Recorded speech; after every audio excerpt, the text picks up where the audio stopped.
Hey, welcome back to ECE 382. Captain Meyer here, looking at Module 10. Hopefully that GR didn't kill you. We'll pass out the GRs at the beginning of class, go over them a little bit, and you should have your grades within the next day or so in grade scope.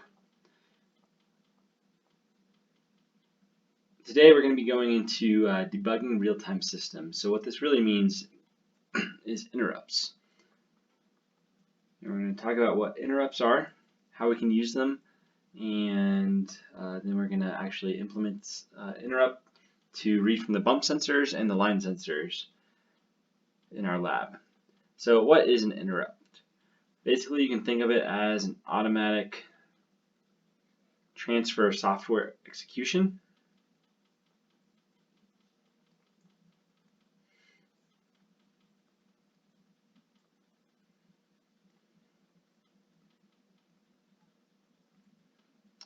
It's often in response to hardware event or trigger.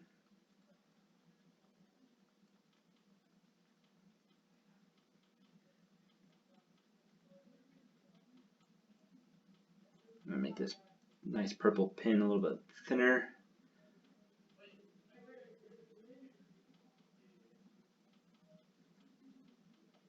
And then it responds with a software response.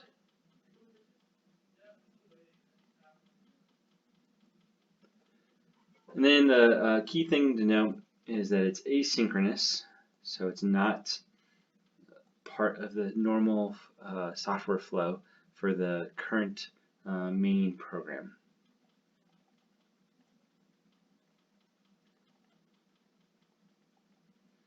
Now those of you, whether it's cyber science or if you're doing more of a compy track and you're doing operating systems, interrupts are huge in operating systems. It's pretty much how a computer works.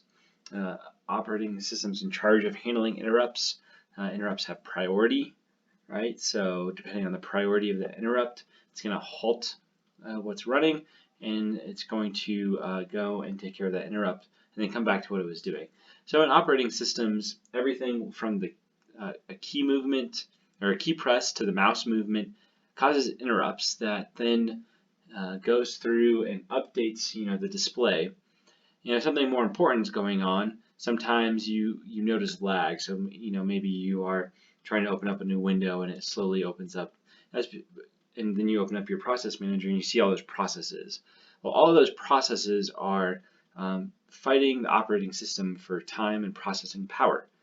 The processor only has so much processing power, and so what you'll find, depending on how many cores you can do, and we're going to talk about this later, parallelism, where certain cores are in charge of running different processes, and that all comes down to operating systems handling all of those different processings, vying for processor time through interrupts. We are going to see that a lot in the MSP432 in our robotic system. There's a lot of different sensors vying for processor time, and there's only one processor on the MSP432, and so that processor, that operating, while not an operating system, we do have a interrupt handler that's going to go through and handle which interrupts have higher priority, and then go through and switch the MSP432, that Cortex-M processor is going to handle those different processes depending on the priority and what's going on. So for example, bump sensors probably have a high priority because it's a safety measure. If you run into the wall, you want to immediately handle that interrupt. So we'll talk about that a lot more in detail. Example uses of interrupts, external input-output. So that's what we are talking about with those different sensors on the robot. Internal event. So if there's some kind of memory issue or some kind of error, we can run an interrupt so that we stop that processing and do something else. And then there's the third, which is a periodic event using a timer.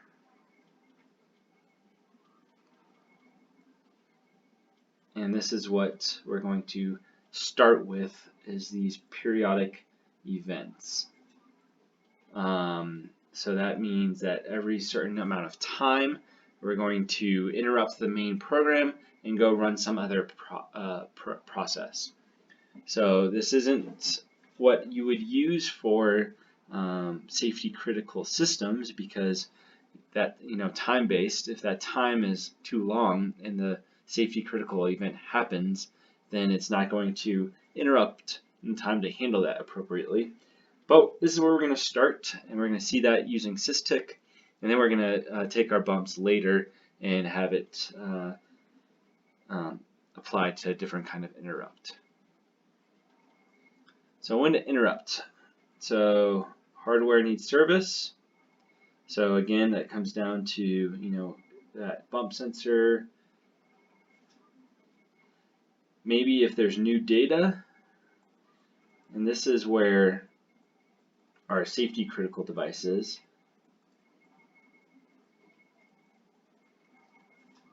And we're going to get there eventually. We're not there yet.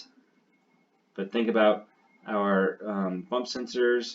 This is 0, this is 1. We have an input, and then all of a sudden we have a new input.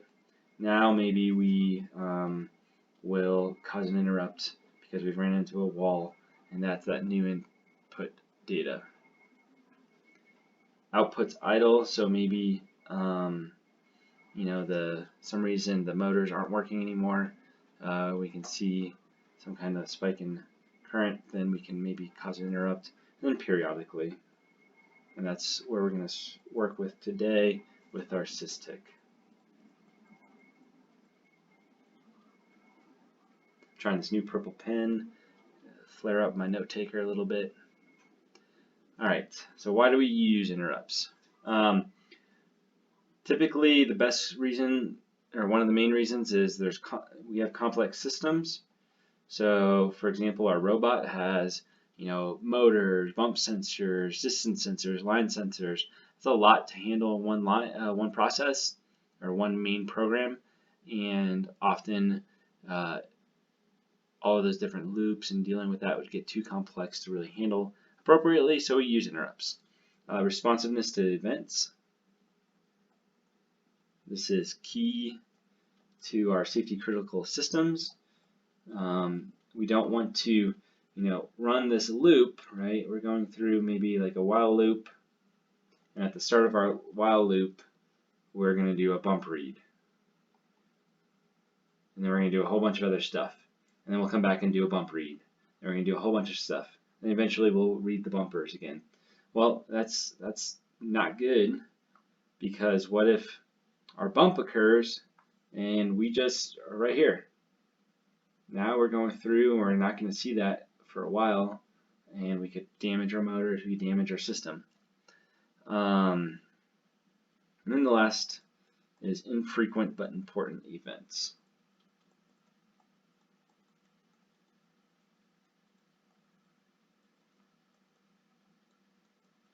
And we think about the IR sensor, or the line sensors.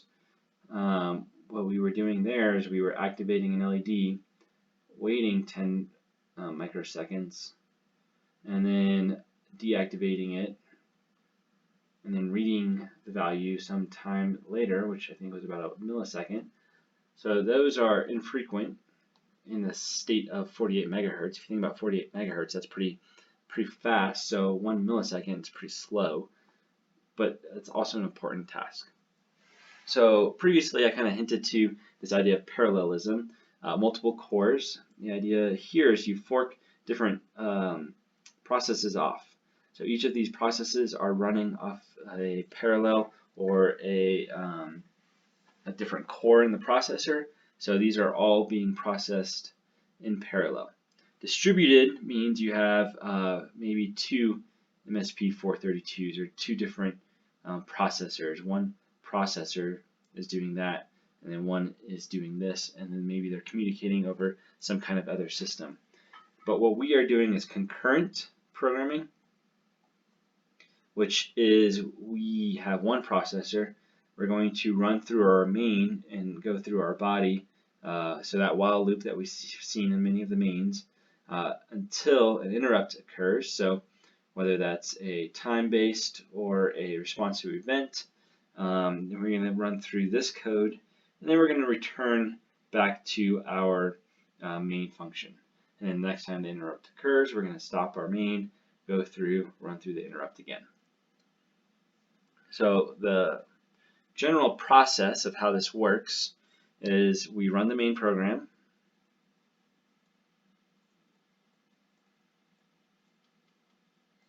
we interrupt on internal, which is maybe a clock, or external bump sensor event. And then once we interrupt, we do two things.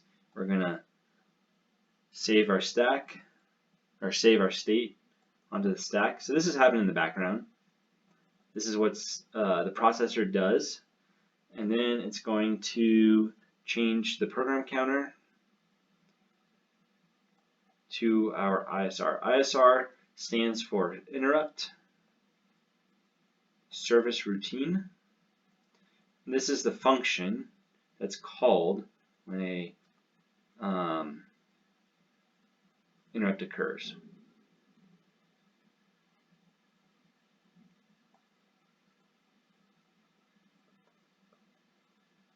Okay, number 3, we're going to run the ISR. We're going to do whatever input output. We're going to communicate with globals, and we'll talk about what communicate with globals means.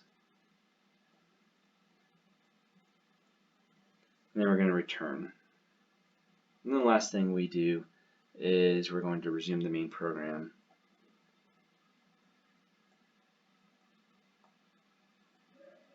Which includes popping state off the stack. Okay, so I say communicate with globals. So comp sci, globals, you learn global variables aren't great. Again, what we talked about before is those are non-local globals. So something that's not local to the file that you've declared in some other file that's global to the whole system. That gets confusing, gets abstract, not great. Local globals, on the other hand, are very useful, especially when we talk about interrupt service routines. So we think about the bump sensor. In the lab example, what we're going to do is we're going to go through and we're going to check the bump sensor. I can't remember if it's every 10 microseconds or 100 microseconds or a millisecond or whatever, but whatever time, we're going to assign our sys-tick timer to count for some time. Once that time's up, we're going to call an interrupt. So we're going to go to that ISR, and we'll look at what that means later. But once we're in that ISR, then we're going to read bump sensors, and we're in a whole new function. So we can't use a local bump variable, because then our main would never know that we hit a bump sensor. We can never tell our motors to stop running. So we're going to store in global bump, and then we're going to return to main, and then main has information or knowledge on global bumps. And so you can look and see, okay, I see now that the ISR has updated the global, everything's good. We talk about it a little bit down here, so I'm not going to get into, well, let me just introduce it real quick. So we have this global variable, and we have our ISR that's going to write to it, and then our main is going to read from it. A key thing to kind of keep track of is that for a global variable, you never want two processes or functions writing to the same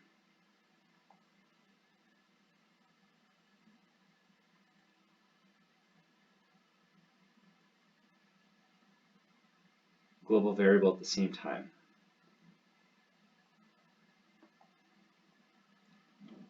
Because you can have issues where one thinks that the state is something while the other has overwritten it, and you have a lot of issues. So there's a way to get around that, and that's where this idea we'll talk about later called the semaphore. The semaphore kind of helps to ensure only one person is writing something at once, so that not two people at the same time are overwriting information. All right, this is kind of going a little bit more detail about the process. So we're going to get into a little bit more information. So as soon as an interrupt occurs, whether that's time-based or from some kind of bump or some kind of external sensor, the current instruction, so we're at the assembly level, completes. We stop execution and push 8 registers on the stack. Now this is different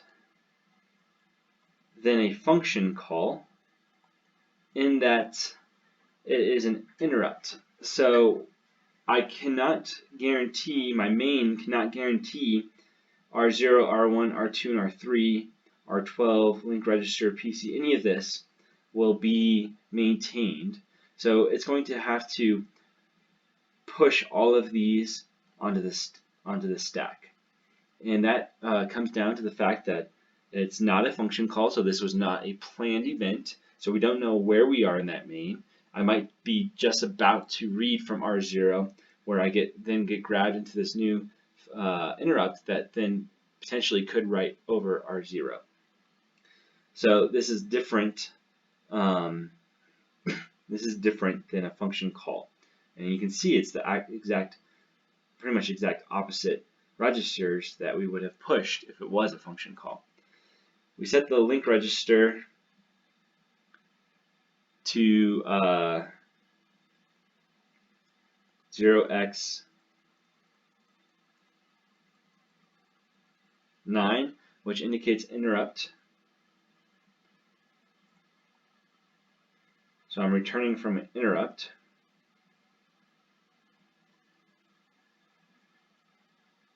The interrupt program status register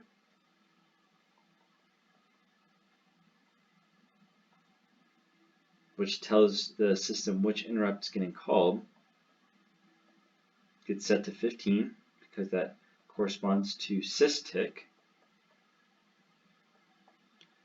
And then we set the PC, the program counter, to the address of the ISR, the interrupt service routine. Alright, so that's what's happening as soon as the interrupt occurs. Then the interrupt service routine clears the flag saying, okay, I am handling the interrupt. We're running the interrupt handler, so we can clear the flag. We don't need to continue calling the interrupt. Performs necessary operations, and then communicates to the main program using global variables.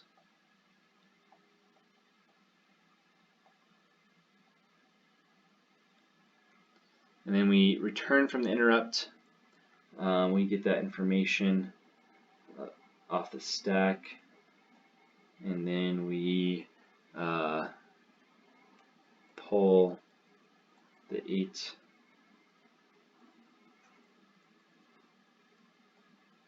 from the stack. And now we're back right where we left off. Nothing's changed, nothing unexpected has occurred, except that that global variable might be different than it was a couple of seconds ago. All right, there's lots of interrupts that we have access to. We're going to use a number of these, but first one we're going to start with the sysTick handler, or the sysTick interrupt. When the sysTick interrupt occurs, which is interrupt 15, it calls a sysTick handler. That's the function that's going to run every time sysTick counts down from whatever value down to 0. Lots of interrupts. We'll talk about them in a lot more detail as we get through to more of the advanced ones. But I wanted to look at what the systic init function, which is part of systic ints, which is interrupts.c, which is part of this project we're using for this lab. Again, remember that the systic counts at 48 megahertz, or the clock speed, which we will always set to 48 megahertz. So every tick of the clock is 20.68 nanoseconds, or 86, I can't quite remember, but 1 over 48, whatever that is. And so if we want to say the period, what we're saying with the period is how often is that systic handler, which is the interrupt service routine. So our ISR is systic handler. So we need a function in our program that called systic handler, which returns void and takes in void. And then we're going to do stuff in here. This is going to run at the frequency that this clock counts down. And so that's why when we initialize our systic timer, we're going to provide a period, we're going to provide a priority. This period, again, runs at 20.68 nanoseconds. So if I ran a period of 1, that means our systic handler would run at 20.68 nanoseconds. It'd run every 20.68 nanoseconds. It's way too fast. That's every clock cycle. That's going to not be good, not quite what we want. But say we want it to run every 100 milliseconds, right? So then we need to just solve for the period. So if 100 milliseconds equals x over 48 megahertz,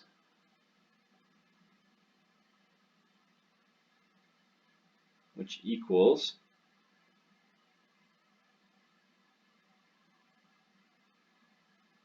something like that.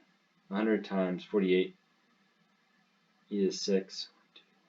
Yep. Maybe another 0. This is what happens when you do math live. But you get the idea. All right, so now that value is going to go in, and that's going to be our period, which is going to then say our systic handler is going to run every 100 milliseconds, or whatever 20.68 times 48, 4,800,000 is. That's how fast it's going to run. This is very similar to the previous equation, but a little bit different.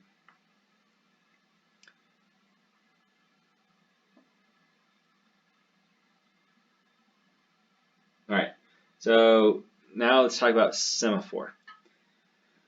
The idea here is basically a semaphore you can think of as a flag.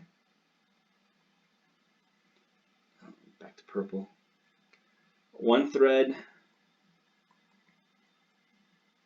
sets a flag. The other thread, and by thread I mean like process, so your main thread's running, interrupt service routine or interrupt occurs, now your ISR thread's running. So the other thread waits for it to set and then clears it.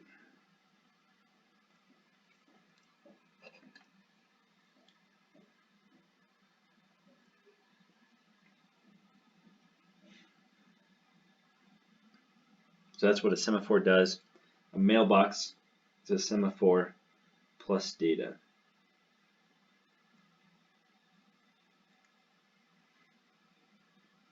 So for example, we might have a semaphore or an interrupt that occurs. That interrupt is going to read some data from a flat or from an input, and once it has the data it needs, it's going to have that data stored. It's going to set a flag saying I have data. The main program is running, and then it says, oh, I see that something's changed since I've been here, and now the flag is set. So I'm going to go into a routine so I can read the data, clear the flag, and now that I'm waiting, I'm ready for more data. The mailbox is empty, and then the next time the interrupt occurs, the ISR knows, okay, I can provide more data now. All right, that's the gist of interrupts. We're going to see this in action. Again, we're going to use this systic init function to to allow us to call a systic handler. The systic handler is going to periodically, so every I think it's going to be 1 millisecond. It's going to read the bump sensors and the line sensors, and then it's going to provide that data back to the main program. And the main program is going to just list that data in a buffer array, and then we can just kind of check out how the bump sensors and the line sensors are working, and then we've practiced with basic interrupts. All right, that's all I got for today. Next time, get into that lab. Make sure we do that pre-lab. I know it's a lot we just finished up the GR, but after this one, I think most of the labs take 2 lessons, so you'll have less prep and a lot more time. So that sounds good to you. Subscribe, like, leave comments. Here's the button. Just press this button. It causes an interrupt, and that interrupt will notify me that you liked or subscribed to my channel. All right, guys. See you later.